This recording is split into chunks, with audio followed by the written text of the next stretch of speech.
অনেক দিন আগের কথা। নেভারল্যান্ড নামে এক রাজ্যে বাস করত এক জাদুকরী ডাইনি। ডাইনির নাম ছিল ভেলিনা। ভেলিনার বয়স তখন 1000 বছর। ডাইনি চায় সে চিরকাল বেঁচে থাকবে। বেঁচে থাকার জন্য তার একমাত্র অস্ত্র ছিল অলৌকিক শক্তি।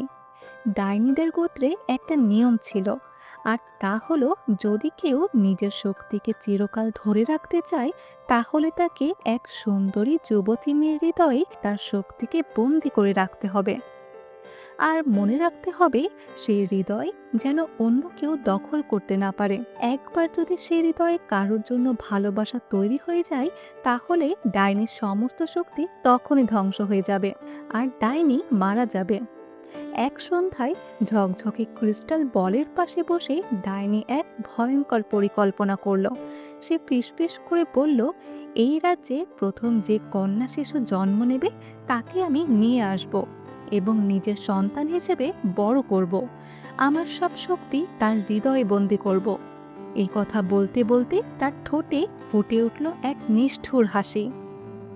অন্যদিকে নেভারল্যান্ড রাজ্যের এক ছোট্ট গ্রামে বাস করত এক দরিদ্র দম্পতি।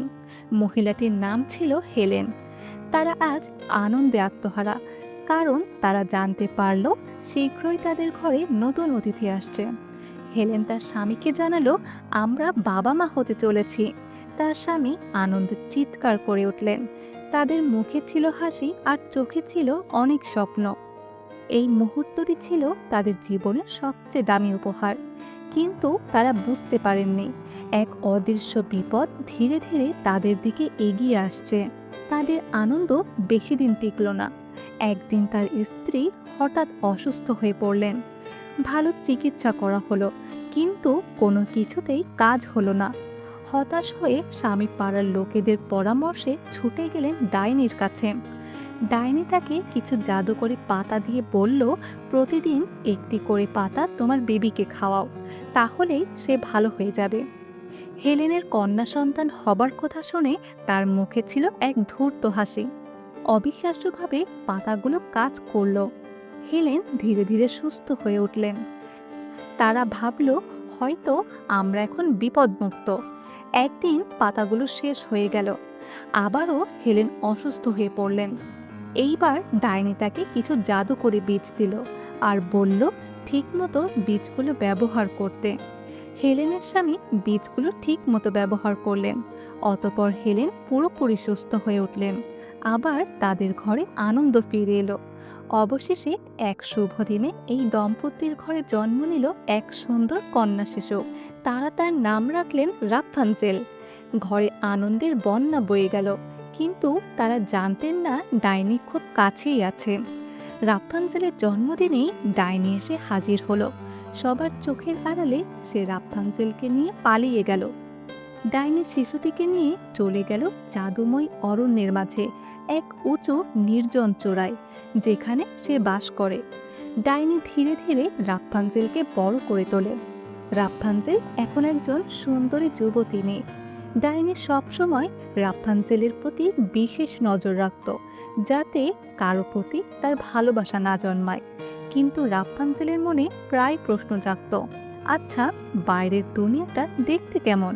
আমার মতো সেখানে কি আর কেউ আছে? এভাবে নানা রকম কথা ভাবতে ভাবতে তার দিন কেটে যায়। রাপ্পানজেলের ছিল লম্বা দারুণ সুন্দর সোনালি চুল। প্রতিদিন ডাইনি তার উঁচু প্রাসাদে উঠতে রাপ্পানজেলের লম্বা চুল ব্যবহার করত। রাপ্পানজেল তার সোনালি চুলগুলো জানালা দিয়ে ঝুলিয়ে দিত, আর ডাইনি তা বেয়ে উপরে উঠত। একদিন নেভারল্যান্ড রাজ্যের রাজপুত্র লিওনাথ ডাইনির নির্জন চূড়ার পাশ দিয়ে যাচ্ছিলেন। দূর হতে তিনি শুনলেন এক মধুর গানের সুর। গানের সুর যেন তাকে টেনে নিয়ে যাচ্ছে। তিনি গান অনুসরণ করে খুঁজে পেলেন সেই উঁচু প্রাসাদ। প্রতিদিন ডাইনি বাইরে চলে যাওয়ার পর রাজপুত্র রাপ্পানজেলের সাথে দেখা করতে আসতো।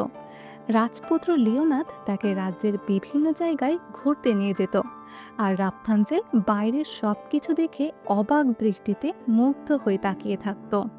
এইভাবে তাদের মধ্যে সম্পর্ক আরও গভীর হতে থাকে। ধীরে ধীরে রাজপুত্র লিওনাথ রাপ্পানজেলকে ভালোবাসতে শুরু করে, আর রাপ্পানজেল রাজপুত্রকে। কিন্তু রাপুনজেল যখনই রাজপুত্রকে ভালোবাসতে শুরু করে তখন থেকেই তার হৃদয়ে যন্ত্রণা দেখা দিতে থাকে। কারণ এক হৃদয়ে দুই বস্তু কখনোই একসাথে থাকতে পারে না। রাপুনজেল বুঝতে পারে না যে কেন তার সাথে এমনটি হচ্ছে। একদিন রাপুনজেল চিরুনি খুঁজতে গিয়ে ডাইনির এক গোপন ডায়েরি খুঁজে পায়, যেখানে ডাইনির ক্ষমতা সম্পর্কে সবকিছু লেখা ছিল। পরদিন রাপুনজেল সমস্ত ঘটনা রাজপুত্রকে খুলে বলে। রাজপুত্র তাকে পরামর্শ দিল, যদি সে নিজের ভালো চায় তাহলে তার হৃদয়ে যে কোনো একজনকে জায়গা দিতে হবে। ঠিক তখনই ডাইনি সেখানে চলে আসে আর রাপুনজেলকে এই কাজ করতে নিষেধ করে। কিন্তু তারপরও রাপুনজেল নিজের ভালোবাসাকে বাঁচাতে নিজের হাত বুকের বাঁ পাশে রেখে রাজপুত্রের সাথে কাটানো সুন্দর মুহূর্তগুলো মনে করতে থাকে। রাপুনজেল যতই কথাগুলো মনে করতে থাকে ততই তার বুকের ব্যথা বাড়তে থাকে। রাজপুত্র পাশে থেকে তাকে সাহস যোগায়, আর ডাইনিও আপ্রাণ চেষ্টা করে যাতে রাপুনজেল এই কাজ করতে না পারে। কিছুক্ষণের মধ্যে ব্যথা সহ্য করতে না পেরে রাপুনজেল রাজপুত্রের কোলে ঢলে পড়ে, আর তখনই সে জ্ঞান হারিয়ে ফেলে। রাপুনজেল নিস্তেজ হয়ে পড়লে রাজপুত্র তার হাত শক্ত করে ধরে। চোখ বন্ধ করে সে তার জন্য প্রার্থনা করা শুরু করে। তাদের ভালোবাসা সত্যি হয়, রাপুনজেল আবার তার জীবন ফিরে পায়। এভাবেই রাপুনজেলের হৃদয় থেকে অশুভ শক্তির বিনাশ হয় আর প্রকৃত ভালোবাসার জয় হয়। এদিকে ডাইনি তার সব শক্তি হারিয়ে ফেলে, আর রাপুনজেলের জীবন থেকে ডাইনির প্রভাব চিরকালের জন্য চলে যায়। রাপুনজেল ও রাজপুত্র তারা ফিরে যায় রাপুনজেলের আসল বাবা মায়ের কাছে। অনেক দিন পর মেয়েকে কাছে পেয়ে তার মা কাঁদতে কাঁদতে তাকে জড়িয়ে ধরে। কিছুদিন পর রাজকীয় আয়োজনে রাপুনজেল ও রাজপুত্রের বিয়ে হয়।